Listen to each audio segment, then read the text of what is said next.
I would like to introduce our next speaker, Joe Hess from HCOM. He will be presenting on 5G Quickstart. Okay, guys, that's a real gold. You just heard it from Nedhead to Bellhead in 20 minutes. I've been working on this stuff since I first bought the guide to the telephone network back in 1973. So it's taken me a little more than 20 minutes, but hopefully we'll get at least clear some of the confusion. We want to cover the most overhyped protocol in history, as near as I can tell. I know you all have your favorite candidates for that, but I think this one takes the cake. And our goal here is to give you enough knowledge to be believable. So you have the basics of answering any question somebody says, like about 5G. And you also know where to look for the hard answers and the hard questions, because some of the answers are buried pretty deep, even today. The new internet explosion, we got into this. The two of us are consultants. We identified a trend about 18 months ago that the internet was just going to explode. 400 gigabit links are coming out. I'm sure a bunch of them have already been rolled out. We'll hear about it in presentations. The 5G rollout is just not going to be stopped. It can coexist with other networks, and you can make a lot of money by, quote, replanting your old 3G networks with 5G. This thing is going gangbusters. Also, there's another major expansion in unlicensed radio that nobody ever hears about because 5G steals all the show.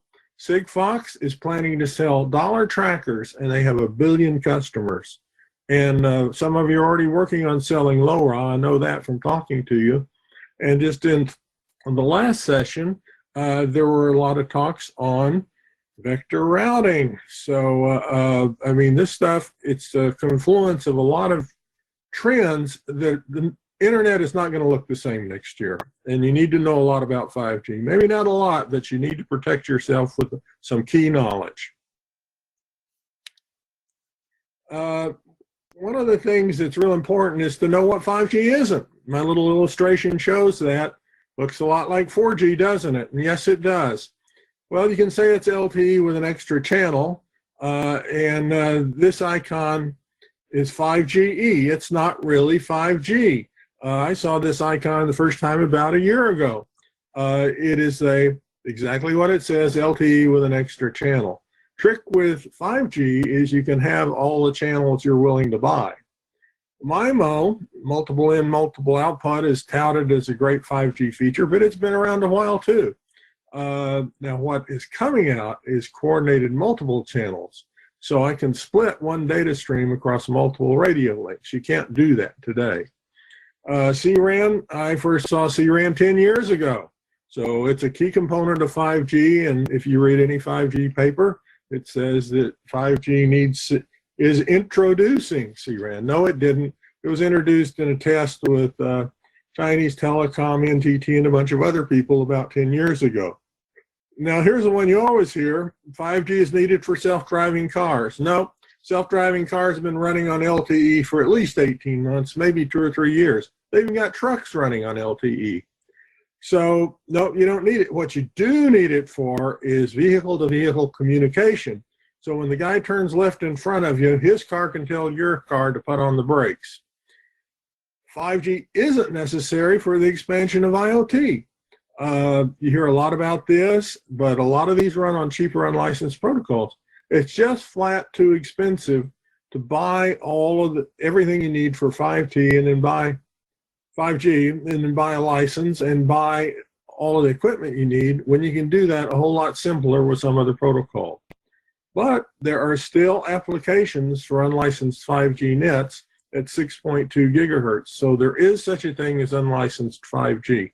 So in short, there are a bunch of little exceptions in the 5G world that are out there that kind of make it sound good sometimes, but a lot of the features have already been around. That's the bottom line of this slide. So when somebody tells you that you have to have it, maybe you don't. The basics, over 500 5G sites are being set up every month. I think that number is already up to 1,000. We put these slides together about 4 or 5 months ago, and it is true that not even providers know where they all are. They claim to, and they have lists, but I don't think they do. What we can do is show you some ways to find the ones in your area. Or if you're sent out to do a marketing study, it's an easy way to do it. Go find out where the sites are, because a lot of these are currently fixed sites. Houston was set up about 18 months ago out in a Spring Branch, I think, district with 5G fixed. Downtown San Jose was wired up last summer with 5G fixed from point to point. So there's a lot of it that's in fixed sites, and that competes with broadband. It competes with almost everything. Now, no one also knows how the communities are going to react to 5G. Somebody just asked me, does 5G cause coronavirus? No, I don't think so. But you can hear every other rumor you want to hear. You know, the cows don't give milk. There's witches that sit on top of the tower. You name it, that's out there. And some communities don't want it. And there are some things that are concerns. One of the early complaints with 5G phones in Chicago was that they got noticeably hot. In other words, people have to set the phone down on a long phone call. And also, there's not much equipment. About 6 months ago, we were trying to find equipment. Only thing I could find was a 5G hotspot. I couldn't even find a phone. Phone was advanced delivery. You could order it, but you couldn't get it. So check it out. And look for sites in your area. Ask the guy at the desk at the Verizon shop or whatever about it. You'll get some funny answers sometimes, but there are also answers that you can use to understand what's really going on in the world. And 5G is acronym city. I know you think that the NANOG organization is acronym organization, but it really is acronym city. 1G amps maybe had 10 acronyms. You could learn them all. Pretty simple to understand. And you go up and up and up. 3G, it really start to get rolling, at least 25 algorithms. But 5G has all the above, because you kind of got to know what the old ones are to relate them to the new ones. And it also has a bunch more for cloud services and virtualization. I honestly believe the bottom bullet is correct, that there are more 5G organizations than all of other mobile groups put together. And in any acronym beginning with 5G has a chance of being a new organization. That's very possible. But some organizations that begin with 3G still deal with 5G. We'll talk about that later. Here's a couple more. You see this in every NANOG presentation. Network function virtualization. It's probably been around at least 7 or 8 years. It's not exclusively mobile, but you do need it if you build a virtualized radio network like you've built with the 5G network, because you can't have physical instances of a lot of these devices, and you don't want to. One of the big economics of using these cloud type radio networks is you get in by one reliability. And if you don't have network function virtualization, you can't get that. CUPS you haven't heard yet. It's Unified User and Control Plane. What happens is there's something called polar codes that allow some signals to be much more reliable than others, even though they're on the same channel. So I now can put a very reliable control signal on the same channel as a not so reliable voice channel, or so to speak. They're not really channels, but I can mix them up. Couldn't do that before. DSS, dynamic spectrum sharing. It allows an operator to share spectrum between 4G LTE and 5G. It's very common. This isn't the same as sharing of radar spectrum with Wi-Fi and the citizens band, radio band. DSS is commonly used, and you're going to hear about it, and people are going to say they've got a 5G network. They'll have a 5G condensed core, and they'll find that the Ericsson 5G condensed core is more than happy to run 4G LTE. You're also going to say the radio has totally changed, and it has. new radio. It's a more flexible control protocol.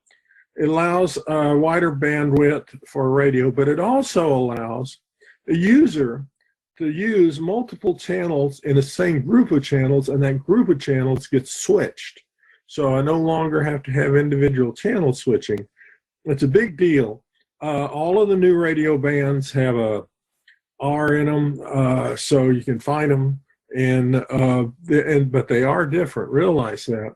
And OFDM, 4G OFDM, OFDMA is 5G, which is multiple instances of those little chunks of spectrum.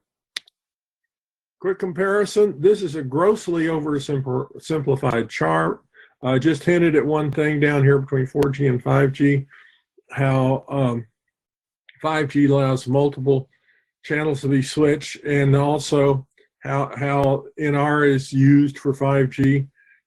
You can compare them, different features, and here's the big deal about this chart. Different features from each generation of service may exist in other generations. For example, 3G release 8 did include Node B, which is more or less what LTE is, but yet it's 3G. So you'll see these things that are kind of mixed up. And the other thing to realize is everything, the first two up there are just straight old circuit switched. 3G is a mix, kinda, because there's some versions and features in 3G that aren't. And LTE and 5G NR are all digital. When you get a radio signal, it's a digital signal. And it gives you a lot more flexibility. Now, the other thing to note, and this was something that was a misconception of mine, is that the frequencies really are independent of technology. Everybody's going to hype 5G. Well, we're going to run at 5,000 gigahertz, and you can run 1 foot, but you'll get blinding data downloads. No, that's an exaggeration. But they hype the high frequencies, and they never talk about it.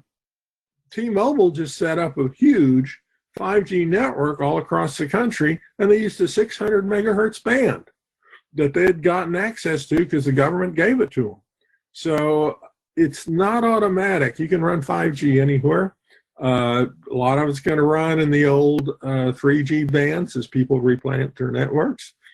And we're going to talk a little bit more about this on later. Frequency more, because this is the next slide, right? We are going to talk more about it. There's two major sets of frequencies for 5G. One of them is down below 7 gigahertz, and the other one's way up there, 24 gigahertz. But guess what? AT&T runs a 5G network in Las Vegas at 15 gigahertz. Now, it's a fixed network. If you want to see one of their towers, it's right in the parking lot of the Embassy Suites. So, you know, it's out there, and it's not all conform. If you look at internationally, bands are all over the place, except most of them are at 3.5 gigahertz. Now, the bands are kind of funny. I've been around so long that I remember S-band and L-band specified by the IEEE, but they're a little bit different when you get into the bands on cell phones. And in our bands are often called S-band or S-band 5G, but the IEEE specifies is at 2.2 to 4 gigahertz. So look it up. Don't even try it. Remember the ones that you work with all the time, but don't be embarrassed to go back and look them up. They're all on Wikipedia. There's lists all over the internet. Do not hesitate to look them up. It'll save you a lot of heartache. And there's several other in our bands in both S-band and L-band. Like I said, there's some that are called that, but there's some that aren't called that, and they're right there in the middle of the IEEE designations. So if it sounds confusing, it is. Was it made to be that way? I hope not, but that's the way it's turned out. Right now is a great time to get on board with 5G because the press is covering it very, very well. Everything is being published, and much of it is indexed, so you can find it. I mean, even Bahrain went online and told everybody what their network looks like. and who they bought it from, how it's going to run, what they're going to do with it in the future. And there's a company that publishes this. They're expensive, Telegeography. If you haven't heard about them, they're good guys. They really know what they're doing. They present at NANOG as well. You'll see them about every two years showing up. And they have a blog. And the stuff that we need to know is all in their blog. They'll tell you that such and such is just set up a network like this, and follow them. Right now, you can follow this stuff and learn about it a bit at a time. Just get on a mailing list or two, and they'll explain them. Now, my personal experience has been that once the rush is over and everything's set up, this information gets very hard to come by. If somebody walks up and said, a year from now and said, what is Bahrain doing for cellular telephony or whatever, or what is they doing for smartphones? It's going to be hard to find out. They're not going to want to tell anybody because they're so terrified somebody's going to listen to it. So the people that sold it to them don't want anyone knowing that that's their customer. So now's the chance to get on board with it. Put yourself on a few mailing lists. You'll learn a lot. New radio is a 5G component. We talked a little about the frequencies. It's the replacement for LTE and the UMTS, Universal Mobile Telecommunication Service. Now, it can run in two modes. New radio can run where it has a 5G condensed core, and it can run LTE using the LTE core. So I can put new radio on top of an LTE core for transition, and all but two networks run this way today. One of them is T-Mobile, and the other one is Korean Telecom, and neither one of them is that large. Like we said earlier, the bands are shown with an N, and then they have a different structure. So what we're saying is be aware that they can use the LTE condensed core, and Ericsson sells that a lot. They don't have to use the 5G core, but a few people do. And it's going to be more later on because you don't get some of the benefits if you run the LTE core. All right, why the virtualization? This is a lot of different ones. The CRAN takes the baseband unit and pulls it back to a central location. So now I've kind of got a virtualized baseband. It makes for it allows things to be much less expensive. Also gives you some more N by 1 reliability. Now, virtual radio access network does not have the cell towers tied to specific areas.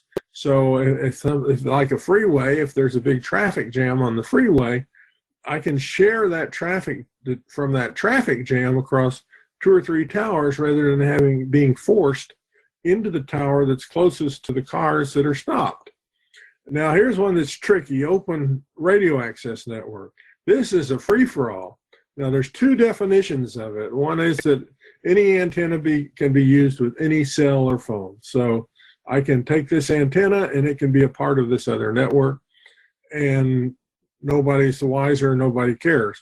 It also can be used for open source radio network software. That stuff's out there. If you're really into this and want to program it, now's not a bad time to start because you can get on board very early on with open source software that's going to drive a lot of this stuff.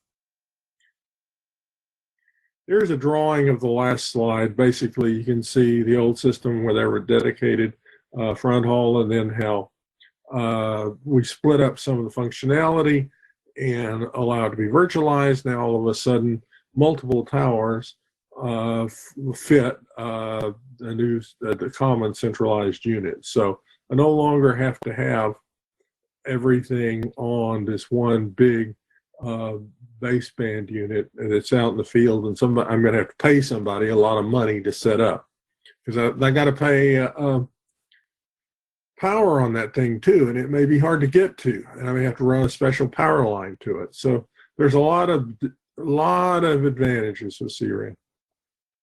MIMO, massive in, massive out. This is a little bit an interesting concept too, because it's in the same time, it's a little more complicated than you would first think. You just think, oh, okay, I've got 4 antennas. I'm going to set up 4 different communications. Not so much 4 antennas. I'm going to have signals that are being received maybe by 4 antennas, or an antenna array that's directive, that I can have these virtual channels, virtual spatial channels on my antenna. And one of those little tricks these guys play is they use multipath to develop multiple channels, as shown here. If two, I don't know how many of you have run microwave or run microwave links or anything, but you know, the planes are terrible for microwave because out there you get multipath to beat the band. But it's multipath that kills you because they're just slightly out of sequence. Well, what happens here is you use multipath that bounces off a building, so the 2 paths between the 2 antennas are appreciably different. So you can actually see them as different paths in your radio control software, and you can assign them even maybe to different antennas. So I know that if I use this antenna, well, I'll say different antennas, different configurations are different drive vectors of the antenna array, I can bounce this thing off a mountain and it's going to have an appreciably different phase than the one that I'm sending direct. So this is an interesting concept, and right now you got phones with 2 antennas in it up and down, but you're going to see some with maybe a third. There's a little bit of confusion on my part as how far that's going to go. I've taken 1 or 2 of them apart and spent a little time on it, and it's not clear totally to me yet. And I'll tell you what I don't know. Later on, we're going to put in a email for John and I, and you can send us any question you want. I found out you can even send us a dead phone if you want to. I found out that while we're working on this, the more questions we get from people, the better we understand it and the more helpful we are. More on MIMO. Here's a couple antennas. One at the left is a Qualcomm test antenna, planar array of 256 elements. And these things can be multiplexed over a neighborhood, so I can have 2 of them, bunches of them, and they point at different houses depending on who's got the traffic. And you can also gang them together so that I can focus the energy on that traffic jam. Not only are my resources virtualized, but the antennas can be ganged up. And down here at the bottom, this is not obvious. So I can define polarization as well as a beam formed by the multiple arrays. So I can have horizontal and vertical polarization, and that's 2 channels. So, and also AT&T uses 2x2 antennas in San Francisco, and this is a little bit late getting to press, but had I got it in, you could have gotten some free service for a month or 2. You might still ask them about it. The Disney network I mentioned earlier also uses 2x2 antennas. They're little small things, look like a, cookie tin. Maps. Now, this is something we spend a lot of time on. The best map of all of the installations is up there at the link at Ookla. And they're kept up based on license data, sale data, and also just going around and asking as near as I can tell. I have yet to find a map that's 100% complete and accurate.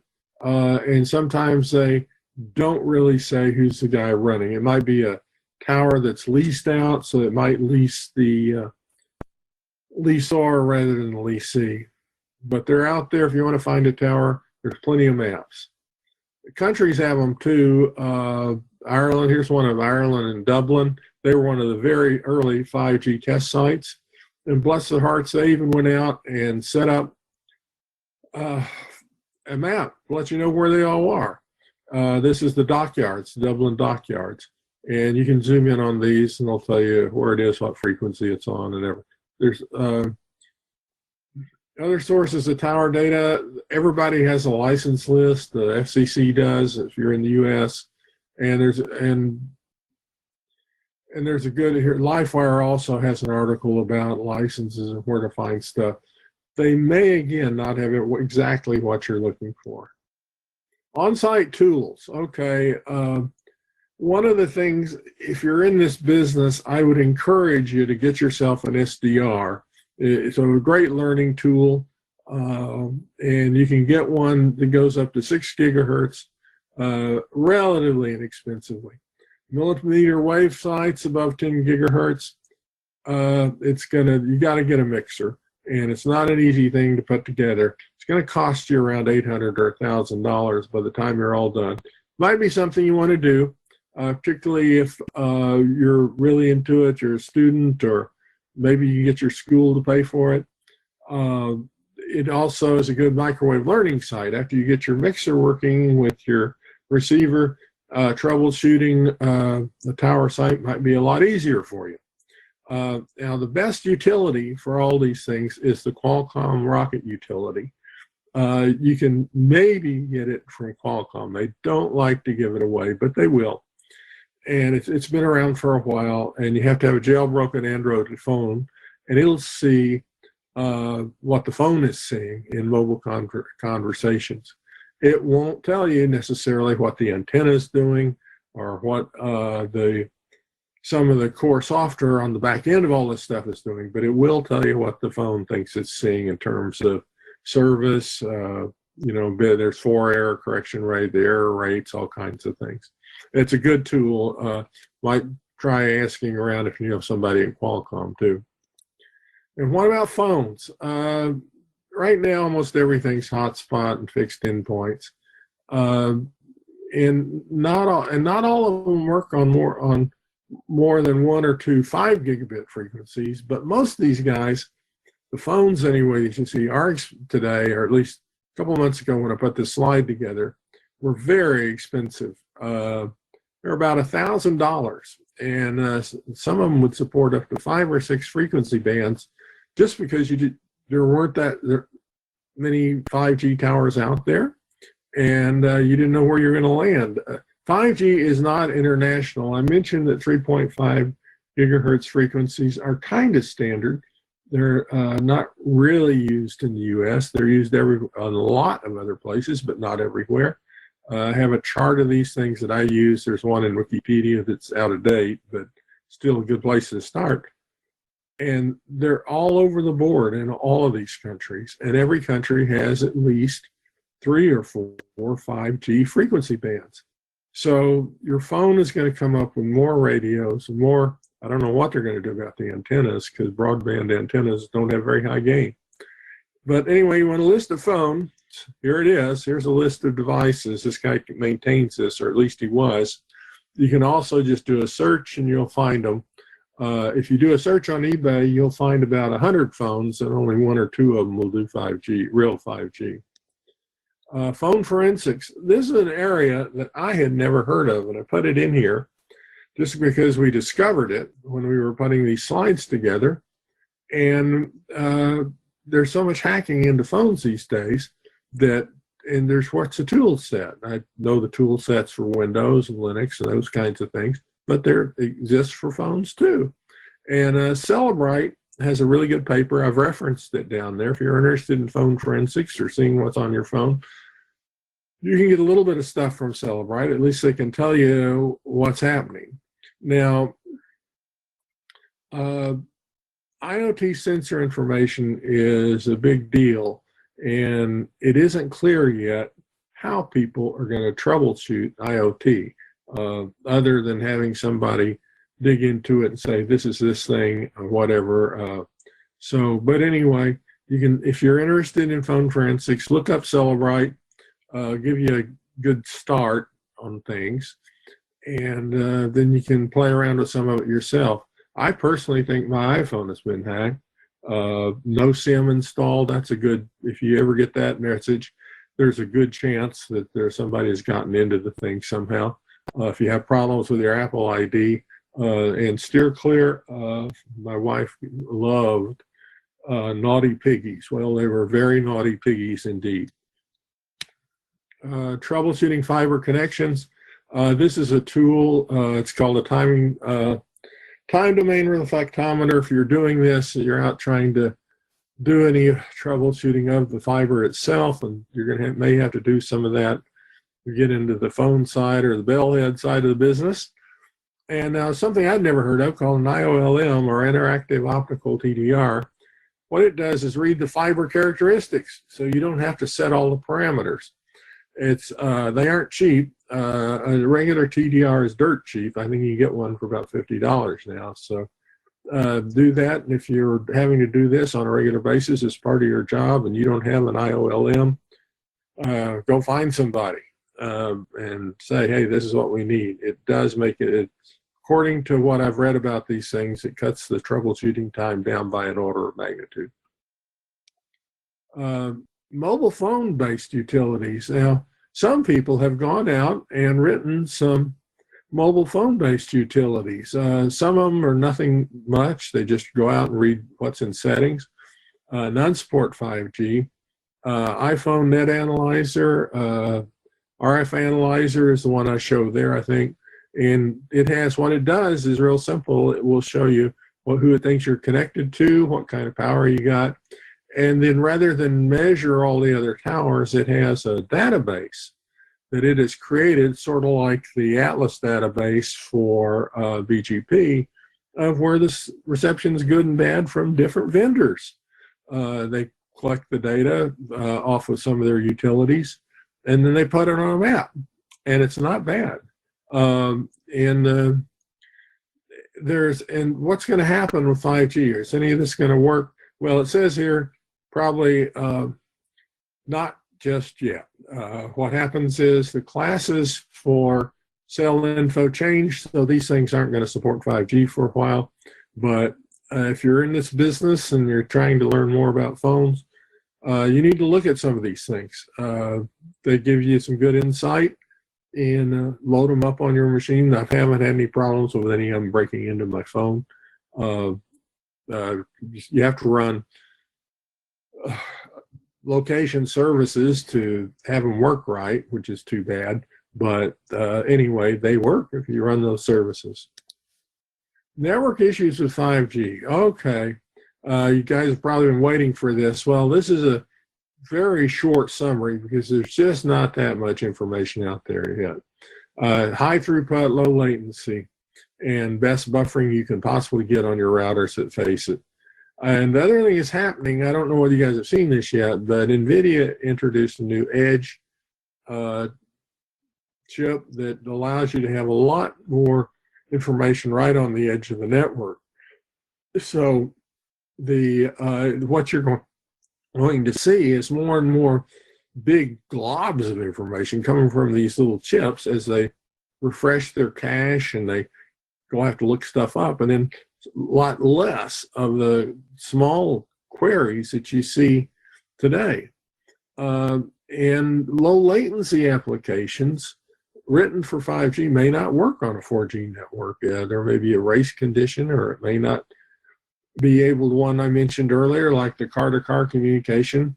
That's not going to run on a 4G network, but nobody would expect it to. Now, here's the thing: if you're interested, if you're a programmer or you know somebody who is, all the objects are different. Like I said, in the radio's different. The programmer has to identify that, and the objects, like the one I just mentioned on the Android phone, are different for 5G and 4G because the parameters are different. Now, why are we doing this? Well, the answer is somebody's going to start asking you questions about 5G. And I thought it only fair to throw in a couple interview questions and some hints about how to prepare for this. Because I get asked questions about 5G, and I like to ask and I like to answer them. I also like to ask them, but in order to get good answers, you have to ask good questions. So cuts both ways. So here's one trick question. Does 5GPP replace 3GPP in developing 5G standards? This is the 3GPP is the standards committee that's developed everything since GSM. It's well known. So it would be logical that 5GPP would replace it. Nope, but they hung with 3GPP. They just kept right on going to 4G and 5G. Now, millimeter waves. You can get almost as many answers to this question as you want to, but this is what I thought was a definitive answer by two guys that don't do anything except work on cell phones. are the 5G and 6G bands considered millimeter wave bands? No, they're already in use. 8G is usually thought of as a millimeter wave, but the traditional millimeter wave band is RF above 10 gigahertz. And so 5G, 5 and 6 gigahertz bands are not millimeter waves. Now, if you're talking to a salesman in a store, I can guarantee you they're probably super millimeter waves, but they aren't technically millimeter waves. You got to give above 10 gigahertz. By the way, that's the same breakpoint we saw earlier, FR1 and FR2, the low end, and then everything above 24 gigahertz. That also falls that way. And then there's somebody already has a list of interview questions on 5G. And there it is. I've given you a link to it. And if you want to learn a lot more about this, I can point you in two really good directions. The IEEE has at least 15 education pieces on it. There's a link to it. And the other guys that really do a good job is probably a company you may not have heard of called Rohde & Schwarz. They're a German company, and they do everything RF. And they have some outstanding papers. So if you get interested, check out Rohde & Schwarz and check out the IEEE. Well, that's about it for now. We're going to drop off here. Thanks a lot for listening. I hope we've provided some good information. We hope we provided a little more clarity. Like I said, this is a very unclear field, and I honestly think some people are trying to muddy the water even more. So thanks a lot, and this is it. You can send us emails if you got more questions, or we're going to take some questions now. Okay, we have a few little demos here. It's kind of hard to demo here over Zoom, but this is a little directional antenna. It costs $15. This runs at 850 to 950. Guess what? The band that a lot of US cell phones are on. So you can use this thing. This is the HAC1 RF. Put them together. You can see the phones coming and going on this thing. You can measure the where they are, and you can also get a good feel for the power. All this little tool is not accurate for giving you an accurate measure on power measurements. And the software that I use a lot, I put on a Linux machine, and there it is. This is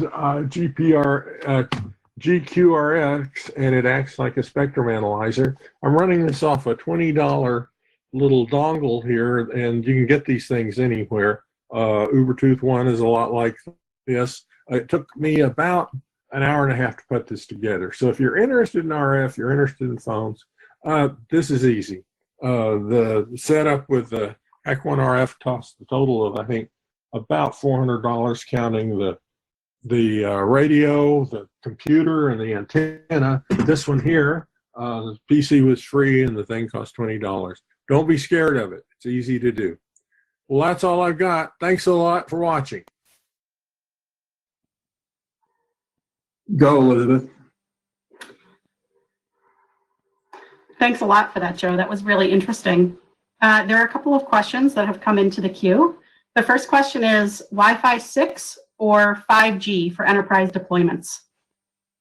If you have a mobile device that has to have handoffs, you go with the 5G. Otherwise, you go with the Wi-Fi. It's kind of tricky to get good mobile handoffs with Wi-Fi. That's why Disneyland, I think, chose 5G, is they have all those moving floats and all kinds of stuff like that.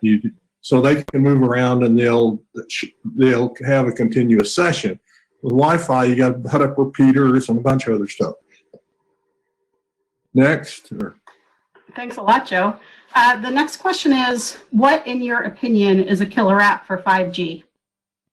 I would say selling something to a venture capitalist would be the #1 killer app, because somebody would probably buy it right now.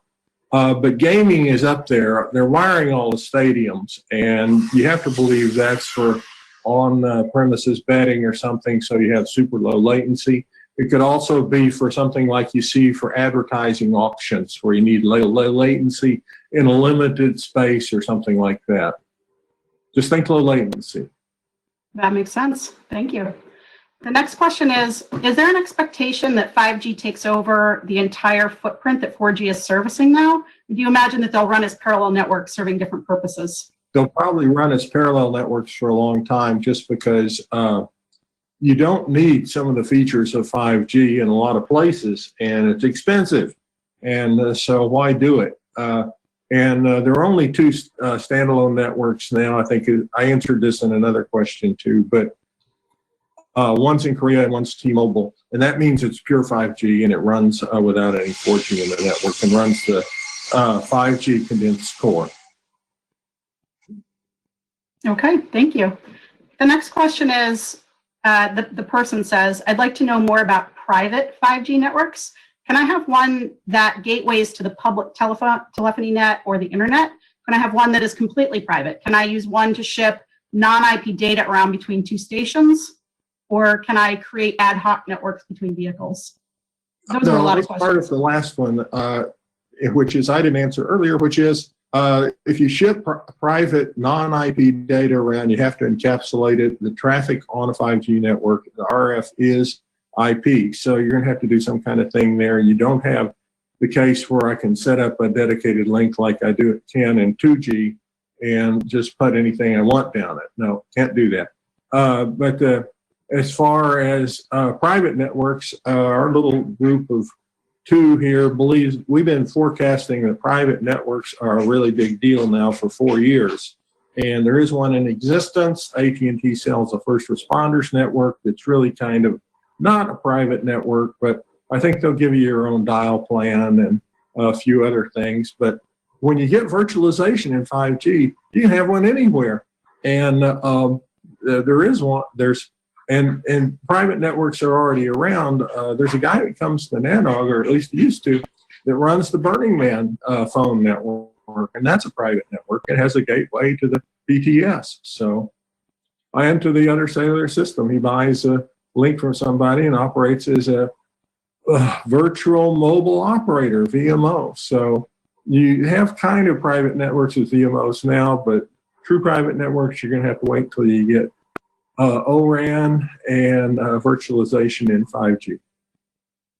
Okay, thank you. The next question is, which emailing lists do you keep up on 5G progress? Which of the emailing lists would you recommend? If you're doing it internationally, you can't get away without either at least following telegeography. They're really nice guys, and their blog will post almost everything. If you're really into it, and you're having to bid internationally, you got to subscribe to them. And they're not cheap. And if you have to set up towers and bid for bandwidth, there's a million people you can deal with, and you'll find them. They make lists of towers. They can tell you where to get the space, everything. Now, if you're like us, where we spend more time on figuring out what's going on than trying to figure out which piece of spectrum we're going to put a bid on, then RCR Wireless is very good. There's another lot of guys named Fierce Wireless, and they're also really good. And if you look around, you'll probably find a few more. And Rhodey and Schwartz has a blog, and the IEEE has a really good blog on 5G as well. And they have like 12 classes on 5G, and so does Rhodey and Schwartz. So if you can educate yourself to the point of being a real expert and be ahead of some of the guys that are out there hanging off the side of a tower. That makes a lot of sense. Thank you. The next question is the U.S. really that far behind the rest of the world with 5G? And if so, why? I don't think they are. We just don't have as much need for it. So you see a lot more of it deployed. For example, Monaco has every phone in the country on 5G, and it's been that way now for 2 years because they have the money. There's only 3,500 phones in the whole country.